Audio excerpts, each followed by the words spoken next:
Well, I don't think anyone was expecting them to just randomly shadow drop Xenoblade X Definitive Edition, but here we are. Legitimately, if this got announced a couple years ago in a direct, I wouldn't have been that surprised. X has been one of the only major Wii U exclusives to have not gotten a Switch port up to this point. And also one of the ones that needed it the most. Still really salty about that ending. And I know I'm late to the party of discussing this, but legitimately, I am so happy that this game is finally getting a Switch port, and hopefully it will solve the issues I have with the game. I want to talk about the trailer and what I hope to see from the definitive version of Xenoblade X. But I can't exactly discuss this without talking about the visuals. I'm not sure if this is a remake, a port, or a remaster, but I can tell you for a fact, looks wild better than the original game. Which is insane, because I thought the original on the Wii U looked pretty good. It wasn't amazing visually, but it definitely wasn't bad, and the environments especially were gorgeous, like any other Xenoblade game. But Jesus Christ, this is one of the best visual updates I've seen in a game that's only one system generation apart. Usually when a game gets this big of a visual upgrade, it's usually more of a remake than a port or a remaster. Look at Xenoblade 1D. That has a massive jump up in visuals.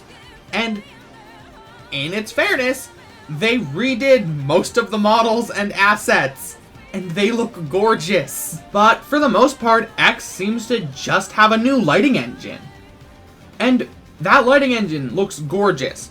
The better lighting combined with the more vivid colors, seriously, is insane. But I think it's also fair to talk about what I want to see most from this remaster.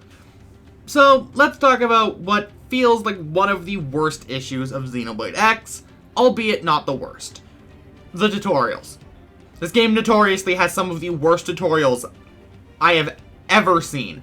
It legitimately took people several years to figure out how the combat in this game properly functioned, because so many things are not explained well, especially the overdrive system.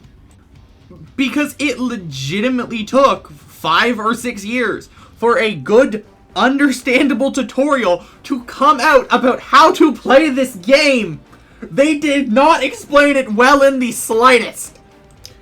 So, hopefully Nintendo fixes that and makes the tutorials for this game's combat more understandable or better guided, because this game does have a really convoluted combat system at points.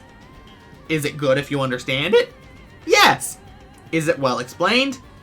Not really. I feel like if you need a YouTube video to explain the combat system, you didn't do a good job. In addition, another change I would like to see is just not locking you into playing cross during story missions. It'd be nice if story missions allowed you to play as any character you had in your party, and I get forcing Cross, Elma, and Lynn to be in the party at all times during story missions. But then let me play as Elma or Lynn during story missions. That'd be cool. I don't think that's a big change to ask for, but I would really appreciate it. Because they are playable during side quests, and basically whenever you're not progressing the main story. So that'd be a nice change, considering I think it'd be cool to play as some of my favorite side characters. Plus, forcing me to play as Cross in story missions kind of always felt like a really random and arbitrary restriction. Again, I get forcing Elma and Lynn to be in the party for story reasons. But can you let me play as either the fourth party member or Elma or Lynn during story missions? I'd appreciate that. Also, before we get on to the final point, I just want to talk about the release date real quick, because it's releasing March 20th, 2025, which is almost the exact date I first played Xenoblade X down to the week.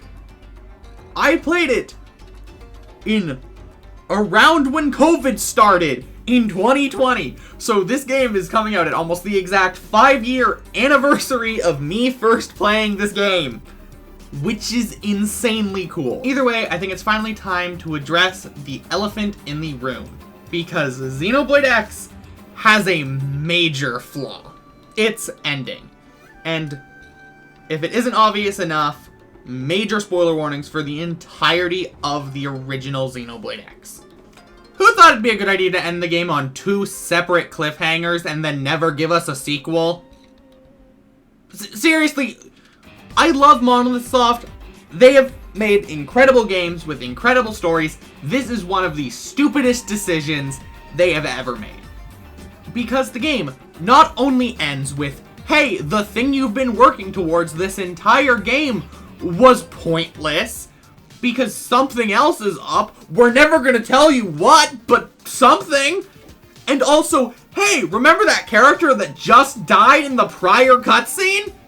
They're alive now! There's also this new ominous figure that has artwork for him from the art book, but doesn't have a name and is never really shown in game other than as a cloaked figure! You know, and also the numerous amount of plot threads that are left unsolved of what the hell is this damn planet? Mira is weird and it's never explained. And the stuff with Mira, that is acceptable. But my problem with this ending is if you remove the post-credits scene, the story doesn't have this glaring issue! Legitimately, Xenoblade X could have been a really good game that stands completely on its own without any connections to the other Xeno games. But no, you had to put in sequel bait that never got resolved. And we are almost certainly never getting another X game because, you know, the mainline Blade games have actually done really well.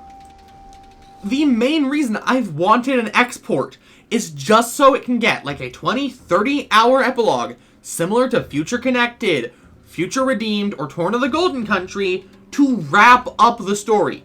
Genuinely, they can create one new area on the map and solve these issues. And it looks like they're doing that. They showed the post-credit scene in the reveal trailer, and I sure as hell can hope that they add a friggin' epilogue. Because I am genuinely so annoyed by the game's ending. By no fault of the game's story, but by the fault of they put sequel bait in for a game that isn't getting sequels. Either way, those are just my thoughts. What are yours? And I'll see you guys in the next one. Goodbye!